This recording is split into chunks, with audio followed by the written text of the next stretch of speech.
Bumaba ako dito sa may Niogan Road, papunta tong Laurel, Batangas. Kumbaga, from Alfonso, pababa siya ng Laurel. May nakita akong magandang spot na pwede natin kaliparan nandun. So, check nyo. Ang ganda. Diba?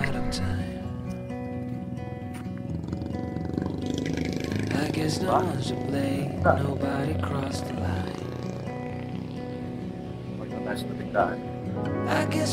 Sobrang ganda. Para natin. Don't waste your time on me.